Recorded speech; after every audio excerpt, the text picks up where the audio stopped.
Hello, good morning to all students. I came back again with the new video that is use of the definite articles. The that is article part 2. In the first video, I discussed the use of the indefinite articles a and an, where we have to use these two indefinite articles. But in this video, I am going to discuss the use of the definite article, that is the where we have to use this definite article. The definite article the is used in the following situations. First one, that is unique objects.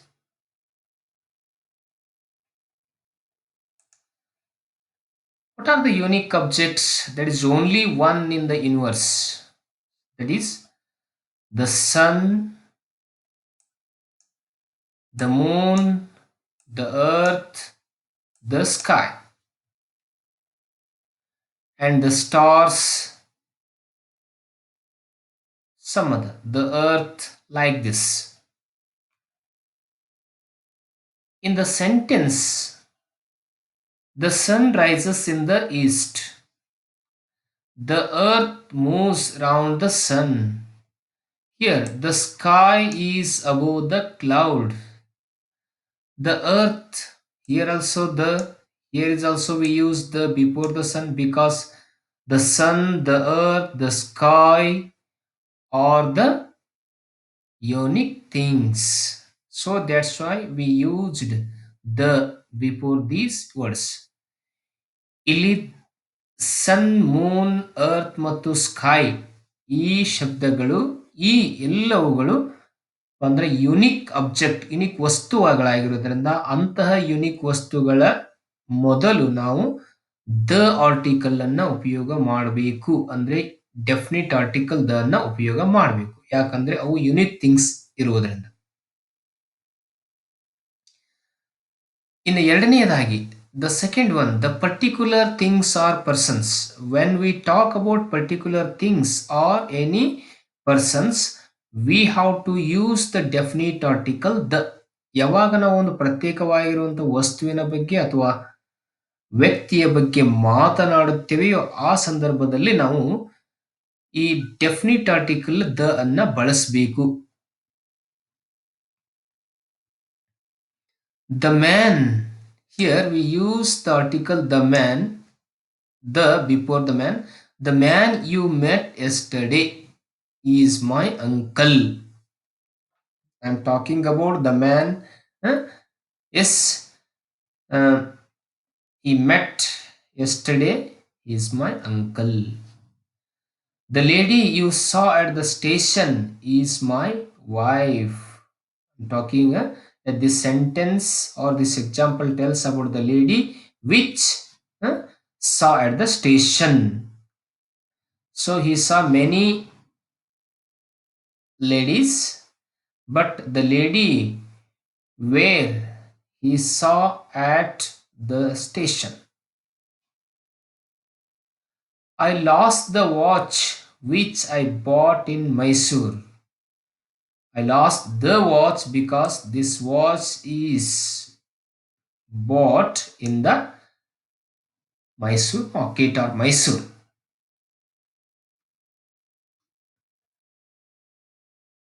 Use number 3, the persons or things mentioned for the second time.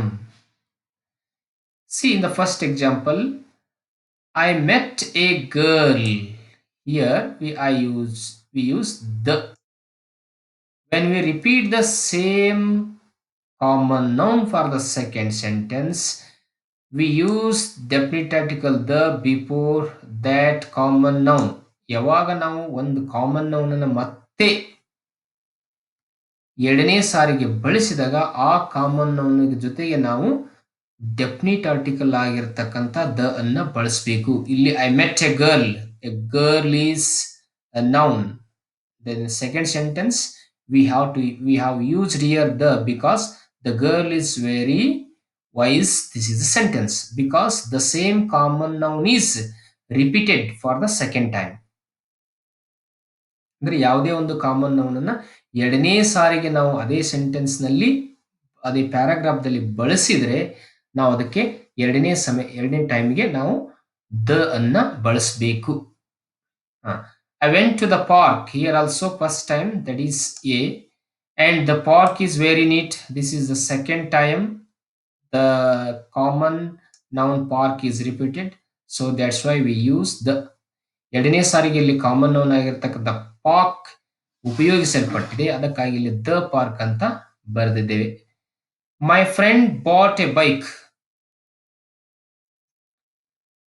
ಇಲ್ಲಿ ಕೂಡ ನಾವು bike ಗಿಂತ ಮುಂದೆ ನಾವು ಇಲ್ಲಿ A ಅನ್ನ ಬಳಸಿದ್ದೇವೆ. ಯಾಕಂತಂದ್ರೆ ಇಲ್ಲಿ ಇದು ಮೊದಲನೇ ಸಾರಿಗೆ ಅಥವಾ ಡೆಫಿನೆಟ್ ಇಲ್ಲ. ಸೆಕೆಂಡ್ ಎಕ್ಸಾಂಪಲ್ ನಲ್ಲಿ ನೋಡ್ಬೇಕು, ನಾವು ದ ಬೈಕ್ ಅಂತ ಹೇಳಿದ್ದೇವೆ. ಯಾಕಂದ್ರೆ the same common noun is repeating. The fourth usage of the definite article is we use the definite article the with the names of the rivers, gulfs, seas, group of islands, mountain ranges, and oceans. With all these names, we have to use the definite article the. For example, you say before any river's name, we should use the definite article the. The Ganga, the Yamuna, the Saraswati, the Lucknow, the Kaveri, the Krishna, the Godavari, like this. In the same way, before the Gulf, the Persian Gulf, we should add here the Persian Gulf. The Greenland Islands, the Indian Ocean, and also we can say that the Pacific Ocean. The Indian Ocean, the Pacific Ocean, the Atlantic Ocean, we should use the before the oceans. Here the examples in the sentence. The Ganga is the longest river in India. The Pacific, see in the example, the Pacific is the biggest ocean in the world. The mountain ranges, the Mount Everest, we also use here the before Mount Everest because Mount Everest is mountain range.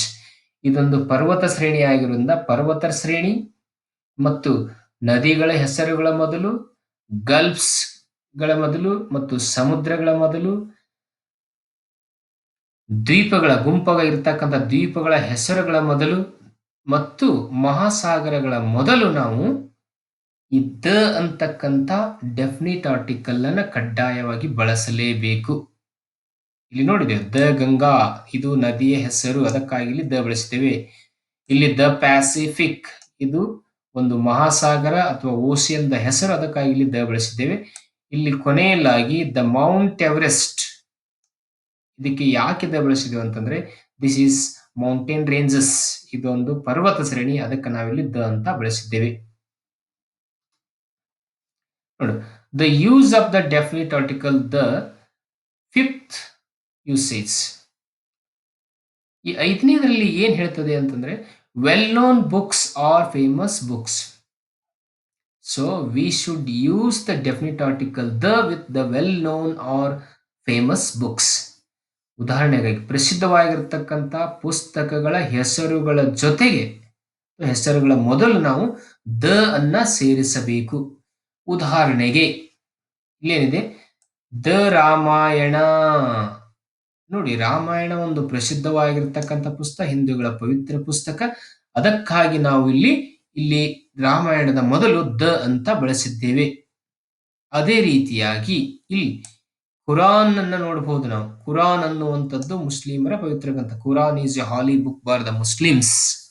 So we used the before that name of the book Quran.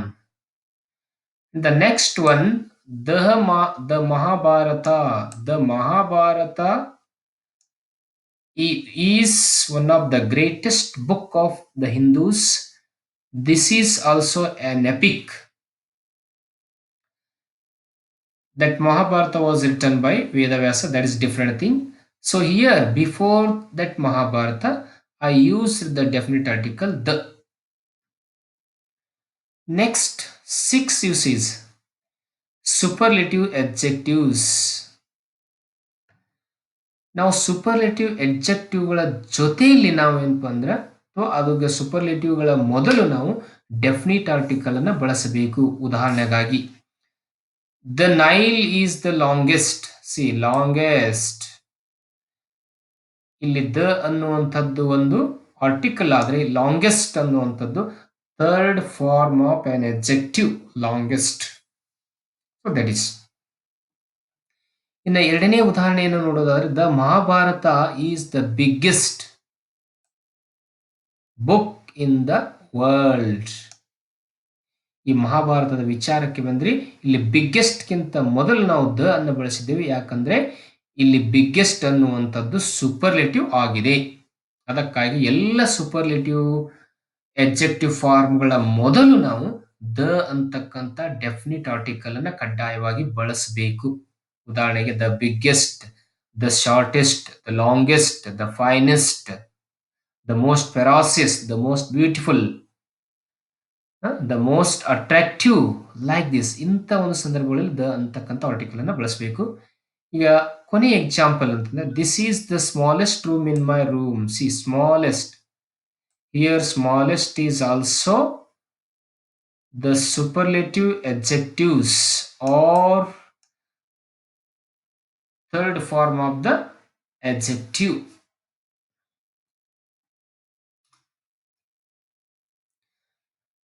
Next, seventh use is before the directions. When you talk about the any direction, we should say the before the name of the direction. For example, here I gave you the east, the west, the north, the south. ಇಲ್ಲಿ ಪ್ರತಿಯೊಂದು ದಿಕ್ಕಿನ ಮೊದಲು the ಅನ್ನ ಬಳಸಿ ನಾವು ಹೇಳಬೇಕಾಗುತ್ತದೆ. The east, the west, the north, the south, ಈ ರೀತಿಯಾಗಿ. ಈಗ ವಾಕ್ಯಗಳಲ್ಲಿ ನೋಡುವುದಾದ್ರೆ the sun rises in the east. East is a direction. East ಅನ್ನುವಂಥದ್ದು ಒಂದು ದಿಶೆ, ದಿಕ್ಕು. ಅದಕ್ಕಾಗಿ ಇಲ್ಲಿ ಈಸ್ಟ್ ದ ಮೊದಲು ನಾವು ಡೆಫಿನಿಟ್ ಆರ್ಟಿಕಲ್ ಅನ್ನ ಬಳಸಿದ್ದೇವೆ. ನಾನು ಹೇಳಿದ್ದೇನೆ ಎಲ್ಲ ದಿಕ್ಕುಗಳ ಮೊದಲು ನಾವು ದ ಅನ್ನ ಕಡ್ಡಾಯವಾಗಿ ಹೇಳಲೇಬೇಕು. ಇನ್ನೊಂದು ಉದಾಹರಣೆ ನೋಡೋಣ. ದ ನಾರ್ತ್, ಸೇಮ್ ಉತ್ತರ ದಿಕ್ಕು. ಅಲ್ಲಿ ಇದು ನಾರ್ತ್ ಅಂತಕ್ಕಂಥದ್ರ ಮೊದಲು ನಾವು ದ ಅನ್ನು ಬಳಸಿದ್ದೇವೆ. ಯಾಕಂದ್ರೆ it is one of the directions. ಅದು ಒಂದು ದಿಕ್ಕಿನ ಹೆಸರು. ಅದಕ್ಕಾಗಿ ಎಲ್ಲ ದಿಕ್ಕುಗಳ ಹೆಸರುಗಳ ಮೊದಲು ನಾವು ದ ಅನ್ನ ಬಳಸಬೇಕು. ಉದಾಹರಣೆಗೆ the east, the west, the north, the south, the south east, the south west. As like this. North east, north west, ಈ ರೀತಿಯಾಗಿ ನಾವು ಹೇಳಬೇಕು.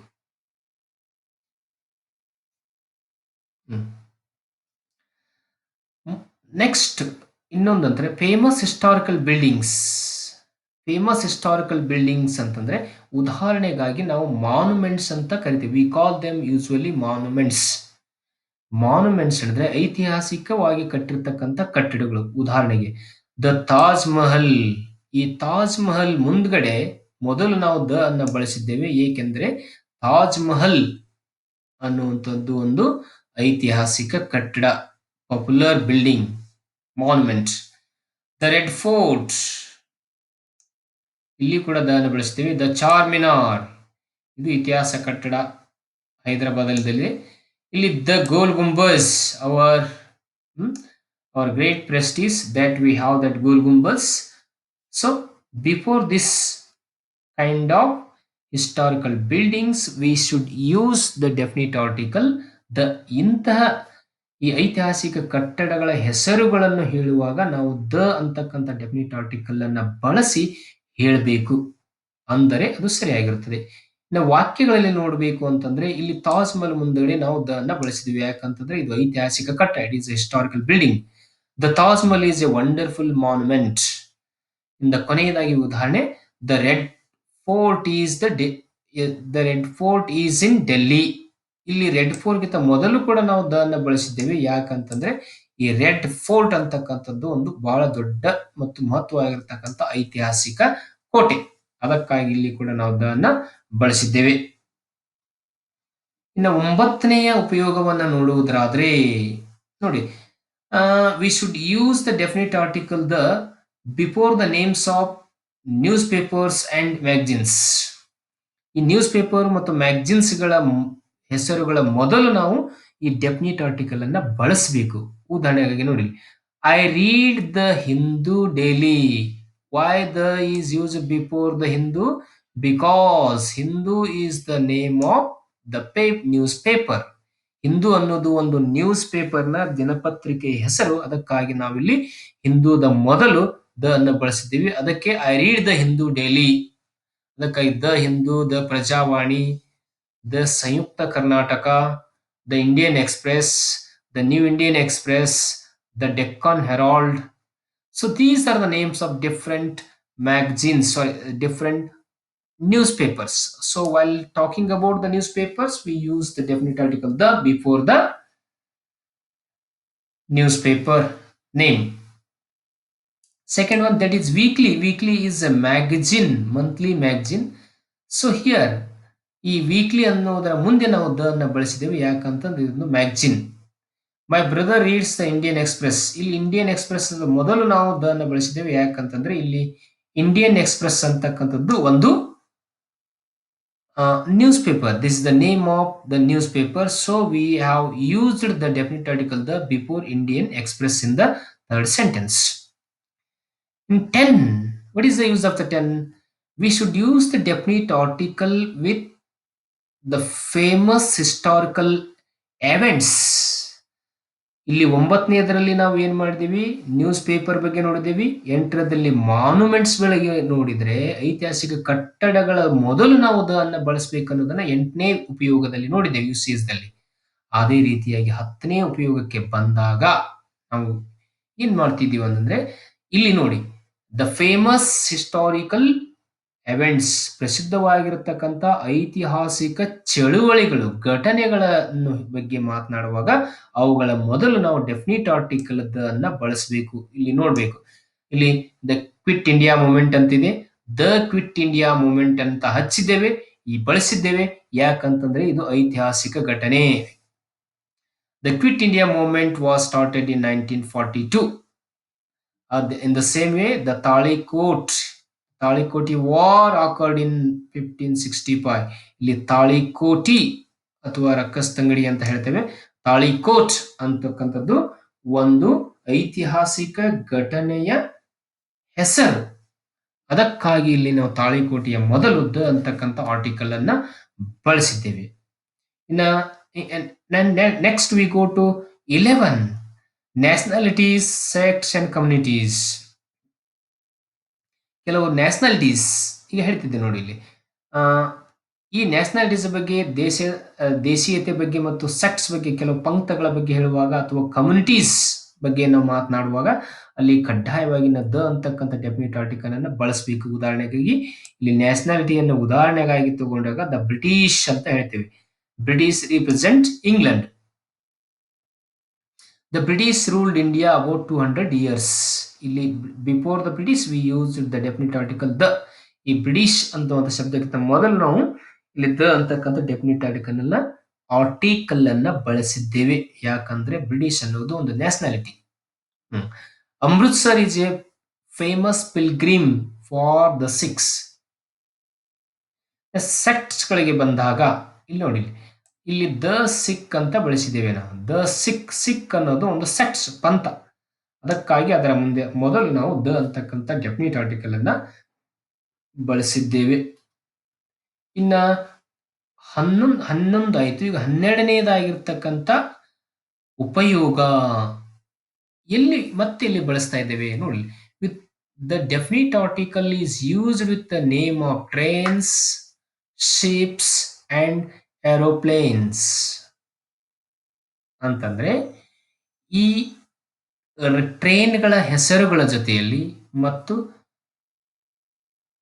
ಶಿಪ್ಸ್ಗಳ ಹೆಸರುಗಳ ಜೊತೆಯಲ್ಲಿ ಹಾಗೆ ಏರೋಪ್ಲೇನ್ಸ್ಗಳ ಹೆಸರುಗಳ ಜೊತೆಯಲ್ಲಿ ನಾವು ಕಡ್ಡಾಯವಾಗಿ ಡೆಫಿನಿಟ್ ಆರ್ಟಿಕಲ್ ದ ಅನ್ನ ಹೇಳಬೇಕು, ಬರೆಸಬೇಕು. ಈ ಉದಾಹರಣೆಗಾಗಿ ನೋಡೋದಾದ್ರೆ ದಿ ಕಾಶ್ಮೀರ್ ಮೇಲ್ ಅನ್ನುವಂಥದ್ದು ಒಂದು ಪ್ಲೇನ್ನ ಹೆಸರು, ಒಂದು ವಿಮಾನದ ಹೆಸರು. ಅದಕ್ಕಾಗಿ ನಾವು ಇಲ್ಲಿ ದ ಕಾಶ್ಮೀರ್ ಮೇಲ್ ಅಂತ ಬಳಸ್ತೀವಿ. ಇನ್ನು ಎರಡನೇ ಉದಾಹರಣೆಯನ್ನು ನೋಡೋದಾಗಿ Chalukya Express it is a train. ಇದು ಒಂದು ರೈಲು. ಅದಕ್ಕಾಗಿ ಕೂಡ ನಾವು ಇಲ್ಲಿ ಇದರ ಮೊದಲು ಕೂಡ ಅಂತಕ್ಕಂಥ ಆರ್ಟಿಕಲ್ ಅನ್ನ ಬಳಸಿದ್ದೇವೆ. ಇನ್ನ Victoria is also the name of the ship which is used in the first and the second world war. ಅದಕ್ಕಾಗಿ ನಾವು ಇಲ್ಲಿ ವಿಕ್ಟೋರಿಯಾ ಮೊದಲು ನಾವು ದ ಬಳಸಿ, ಅದೇ ಕೊನೆಯದಾಗಿ ಫೇಮಸ್ ಆಗಿರ್ತಕ್ಕಂಥ ಒಂದು ಹಡಗಿನ ಹೆಸರು ಅದು ಟೈಟಾನಿಕ್. ದ ಟೈಟಾನಿಕ್ ಅಂತಕ್ಕಂಥ ಹಡಗು. This the name of the ship. So that's why we used the with the Titanic here. ಇಲ್ಲಿ ದ ಕಾಶ್ಮೀರ್ ಮೇಲ್ ಅನ್ನುವಂಥದ್ದು ಒಂದು ವಿಮಾನದ ಹೆಸರು. ಅದಕ್ಕಾಗಿ ಅದರ ಮೊದಲು ನಾವು ದ ಅಂತಕ್ಕಂಥ ಆರ್ಟಿಕಲ್ ಅನ್ನ ಬಳಸಿದ್ದೇವೆ. ಅದೇ ರೀತಿಯಾಗಿ ಎರಡನೇದ್ದು ಚಾಲುಕ್ಯ ಎಕ್ಸ್‌ಪ್ರೆಸ್ ಅನ್ನುವಂಥದ್ದು ನೇಮ್ ಆಫ್ ದ ಟ್ರೈನ್. ಇದು ಒಂದು ರೈಲಿನ ಹೆಸರು. ಅದಕ್ಕಾಗಿ ಇಲ್ಲಿ ದ ಅನ್ನ ಬಳಸಿದ್ದೇವೆ. ಅದೇ ರೀತಿಯಾಗಿ the Victoria and the Titanic. ಈ ವಿಕ್ಟೋರಿಯಾ ಮತ್ತು ಟೈಟಾನಿಕ್ ಅಂತಕ್ಕಂಥ ಎರಡು ಪ್ರಸಿದ್ಧವಾಗಿರ್ತಕ್ಕಂಥ ಹಡಗುಗಳು. ಇವು ಮೊದಲೇ ಮತ್ತು ಎರಡನೇ ಮಹಾಯುದ್ಧದ ಸಮಯದಲ್ಲಿ ಬಹಳಷ್ಟು ಉಪಯೋಗವನ್ನ ಮಾಡಿರುವಂತದ್ದು, ಸಹಾಯ ಮಾಡುವಂಥದ್ದು. ಇಲ್ಲ ವಾಕ್ಯಗಳಲ್ಲಿ ನೋಡುವುದಾದ್ರೆ we are waiting for the Chalukya Express. We look at the example in the form sentences. See the Chalukya Express. ಇದು ಚಾಲುಕ್ಯ ಎಕ್ಸ್‌ಪ್ರೆಸ್ ಅನ್ನುವಂಥದ್ದು ಒಂದು, ನಾನು ಹೇಳಿದ ಹಾಗೆ ಇದೊಂದು ಟ್ರೈನ್ನ ಹೆಸರು. ಅದಕ್ಕಾಗಿ ದ ಟೈಟಾನಿಕ್ ಸ್ಯಾಂಕ್ ಇನ್ 1912. ಈ ದ ಟೈಟಾನಿಕ್ ಅಂತ ಹೇಳಿದ್ದೇವೆ. ಯಾಕೆಂತಂದ್ರೆ ಇದು ಒಂದು ಹಡಗಿನ ಹೆಸರು. 13. We should use the definite article before the ordinal numbers. ಈ ಆರ್ಡಿನಲ್ ನಂಬರ್ಸ್ಗಳ ಮೊದಲು ನಾವು ಇಲ್ಲಿ ದ ಅಂತಕ್ಕಂಥ ಆರ್ಟಿಕಲ್ ಅನ್ನ ಬಳಸ್ತೇವೆ. ಉದಾಹರಣೆಗಾಗಿ ದ ಫಸ್ಟ್ ಅನ್ನುವಂಥದ್ದು, ದ ಸೆಕೆಂಡ್ ಅನ್ನುವಂಥದ್ದು, ದ ಲಾಸ್ಟ್ ಮತ್ತು ದ ನೆಕ್ಸ್ಟ್. ಇಲ್ಲಿ first, second, third, fourth or the last, the next ಅನ್ನುವಂಥವುಗಳು ಇವು ಏನು ಅಂತಂದ್ರೆ ಇವುಗಳಿಗೆ ನಾವು ಆರ್ಡಿನಲ್ ನಂಬರ್ಸ್ ಅಂತ ಕರಿತೇವೆ. ಹಾಗಾದ್ರೆ 1 2 3 4 5 6 ಇವಕ್ಕೆ ಏನಂತೀವಿ? What do we call these numbers? So 1 2 3 numbers are known as cardinal numbers. ಅಂತಂದ್ರೆ the first, the second, the third, the fourth, the last, the next ಅವುಗಳಿಗೆ ನಾವು ಆರ್ಡಿನಲ್ ನಂಬರ್ಸ್ ಅಂತ ಹೇಳ್ತೇವೆ. 1 2 3 4 5 6 ಇವುಗಳಿಗೆ ನಾವು ಕಾರ್ಡಿನಲ್ ನಂಬರ್ಸ್ ಅಂತ ಕರಿತೇವೆ. ಅಂದರೆ ನಾವು ಡೆಫಿನಿಟ್ ಆರ್ಟಿಕಲ್ ದ ಅನ್ನ ಕೇವಲ ನಾವು ಆರ್ಡಿನಲ್ ನಂಬರ್ಸ್ಗಳ ಜೊತೆಯಲ್ಲಿ ಬಳಸಬೇಕು. ಅಂದ್ರೆ the first, the second, the last, the next ಅಂತ ಹೇಳಬೇಕು. ಉದಾಹರಣೆಗೆ ನಾವು ಇಲ್ಲಿ ವಾಕ್ಯಗಳಲ್ಲಿ ನೋಡುವುದಾದ್ರೆ he got the first prize. ಇಲ್ಲಿ ಫಸ್ಟ್ ಕಿಂತ ಮೊದಲು ನಾವು ಡೆಫಿನಿಟ್ ಆರ್ಟಿಕಲ್ ದ ಅನ್ನ ಬಳಸಿದ್ದೇವೆ. ಯಾಕಂತಂದ್ರೆ ಈ ಫಸ್ಟ್ ಅಂತಕ್ಕಂಥದ್ದು ಒಂದು ಆರ್ಡಿನಲ್ ನಂಬರ್, ಅದಕ್ಕಾಗಿ ದ ಅನ್ನ ಬಳಸಿದ್ದೇವೆ. ಎರಡನೇ example, in the second example also, so that is the last bench. ಇಲ್ಲಿ last is also considered as the ordinal number. So that's why we used the before the last. The ಮೊದಲು ನಾವು ಇಲ್ಲಿ the ಅನ್ನು ಬಳಸಿದ್ದೇವೆ, ಏಕೆಂದ್ರೆ ಅದು ಕೂಡ ಒಂದು ಆರ್ಡಿನಲ್ ನಂಬರ್ ಆಗಿದೆ. ಅದೇ ರೀತಿಯಾಗಿ ಇನ್ ದ ನೆಕ್ಸ್ಟ್ ಶಾಪ್, ಕೊನೆಯ ಎಕ್ಸಾಂಪಲ್ ನೋಡೋದಾದ್ರೆ we buy the books in the next shop ಅಂತಂದ್ರೆ ಈ ನೆಕ್ಸ್ಟ್ ಅನ್ನುವಂಥದ್ದು ಅದು ಕೂಡ ಒಂದು ಆರ್ಡಿನಲ್ ನಂಬರ್. ಅದಕ್ಕಾಗಿ ಇಲ್ಲಿ ಕೂಡ ನಾವು ದ ಅಂತಕ್ಕಂಥ ಡೆಫಿನಿಟ್ ಆರ್ಟಿಕಲ್ ಅನ್ನ ಬಳಸಿದ್ದೇವೆ. ಇನ್ನು ಕೊನೆ ಯೂಸೇಜ್, ಈ ಡೆಫಿನಿಟ್ ಆರ್ಟಿಕಲ್ ನ ಕೊನೆ ಯೂಸೇಜ್ 14 ನಂಬರ್ ಯಾವುದು ಅಂತಂದ್ರೆ ಮ್ಯೂಸಿಕಲ್ ಇನ್ಸ್ಟ್ರೂಮೆಂಟ್. ಅಂದ್ರೆ V should use the definite article with all the musical instruments. ಎಲ್ಲ ಸಂಗೀತ ವಾದ್ಯಗಳ ಹೆಸರುಗಳ ಮೊದಲು ನಾವು ಈ ಡೆಫಿನಿಟ್ ಆರ್ಟಿಕಲ್ ಅಂತಕ್ಕಂಥದ್ದನ್ನ ಬಳಸಬೇಕು. ಇಲ್ಲದಿದ್ರೆ ಅದು ತಪ್ಪಾಗುತ್ತದೆ. ಇಲ್ಲಿ ನೋಡಿ ಕೆಲವು ಉದಾಹರಣೆಗಳನ್ನು ನಾನು ಇಲ್ಲಿ ನೀಡಿದ್ದೇನೆ. ಇಲ್ಲಿದ್ದ ವಯೋಲಿನ್, ಇದು ಒಂದು ಸಂಗೀತ ವಾದ್ಯ. The Veena, also C the guitar, also the flute. ಈ ರೀತಿಯಾಗಿರ್ತಕ್ಕಂಥ ಸಂಗೀತ ವಾದ್ಯಗಳು ಓನ್ಲಿ ಕೇವಲ ವಯಲಿನ್, ವೀಣಾ, ಗಿಟಾರ್, ಫ್ಲೂಟ್ ಅಂತಂದ್ರೆ ಅದು ತಪ್ಪು. ಅದಕ್ಕೆ ನಾವು ಹೇಗೆ ಹೇಳಬೇಕು ಡೆಫಿನಿಟ್ ಆರ್ಟಿಕಲ್ ಅನ್ನ? The violin, the Veena, the guitar, the flute ಅಂತ ಬಳಸಬೇಕು. ಈಗ ವಾಕ್ಯಗಳಲ್ಲಿ ನೋಡುವುದಾದ್ರೆ ಸುರೇಖಾ ಪ್ಲೇಸ್ ದ ಫ್ಲೂಟ್. ಇಲ್ಲಿ ದ ಆರ್ಟಿಕಲ್ ಅನ್ನ ಬಳಸಿದ್ದೇವೆ ಫ್ಲೂಟ್ ಗಿಂತ ಮೊದಲು, ಏಕೆಂದ್ರೆ ಫ್ಲೂಟ್ ಅನ್ನುವಂಥದ್ದು ಒಂದು ಸಂಗೀತವಾದ್ಯ. We use the definite article the before the word flute because flute is an instrument. Flute is a musical instrument. We should use the definite article the before the musical instruments. The same, the example also, the guitar. So that is the guitar. ಈ ಎಲ್ಲ ಮೇಲಿನ ಎಕ್ಸಾಂಪಲ್ಗಳನ್ನು ನಾವು ಚರ್ಚಿಸಿದಾಗ ನಾವು ಈ the ಈ the ಅಂತಕ್ಕಂಥ definite article ಅನ್ನ ಎಲ್ಲೆಲ್ಲಿ ಬಳಸಬೇಕು ಅನ್ನೋದನ್ನ ನಾವು ತಿಳಿದುಕೊಂಡೇವೆ. ಇಲ್ಲಿ THE ದ ಅನ್ನ ದ ಅಂತ ಹೇಳ್ತಾರೆ, ಕೆಲವೊಬ್ರು ದಿ ಅಂತ ಹೇಳ್ತಾರೆ. ನಾವು ದ ಅಂತ ಎಲ್ಲಿ ಹೇಳಬೇಕು ಮತ್ತು ದಿ ಅಂತ ಎಲ್ಲಿ ಹೇಳಬೇಕಂತಂದ್ರೆ ಯಾವಾಗ ಈ ದ ಅಂತಕ್ಕಂಥ ಆರ್ಟಿಕಲ್ ಅನ್ನ ಬಳಸಿದಾಗ ಅದರ ಮುಂದಿನ ಶಬ್ದವು ವೋವೆಲ್ ಸೌಂಡ್ ಇಂದ ಕೂಡಿದ್ರೆ ಅಲ್ಲಿ ನಾವು ದಿ ಅಂತ ಹೇಳಬೇಕು. ಒಂದು ವೇಳೆ ಈ ದ ಆರ್ಟಿಕಲ್ ಅನ್ನ ಬಳಸಿದ ಮುಂದಿನ ಶಬ್ದದ ಉಚ್ಚಾರವು ಕಾನ್ಸೋನೆಂಟ್ ಆಗಿದ್ದರೆ, ವ್ಯಂಜನದ ಉಚ್ಚಾರವಾಗಿದ್ದರೆ ಅಲ್ಲಿ ದ ಅಂತ ಹೇಳಬೇಕು. ನೋಡಿ, ಓವೆಲ್ ಆಗಿದ್ರೆ ಸ್ವರದ ಉಚ್ಚಾರ ಇದ್ರೆ ದಿ ಅಂತ ಹೇಳಬೇಕು, ಕಾನ್ಸೋನೆಂಟ್ ಆಗಿದ್ರೆ ದ ಅಂತ ಹೇಳಬೇಕು. Okay, by discussing this, the last use of that definite article, I am going to end this class. I think this small video will help you to prepare for the examination, to understand the use of the articles properly in the English language. So if you like this video, you have to subscribe to my channel. And also in the next part of this article I am going to discuss, that is omission of article. ಅಂದ್ರೆ ಎಲ್ಲಿ ನಾವು article ಅನ್ನ ಬಳಸಬಾರದು ಅನ್ನೋದ್ರ ಬಗ್ಗೆ ನಮ್ಮ ಮುಂದಿನ video ಅಂತಂದ್ರೆ ಆರ್ಟಿಕಲ್ 3 ಪಾರ್ಟ್ 3 ಅಲ್ಲಿ ನಾವು ನೋಡ್ತೇವೆ. Thank you for watching this video.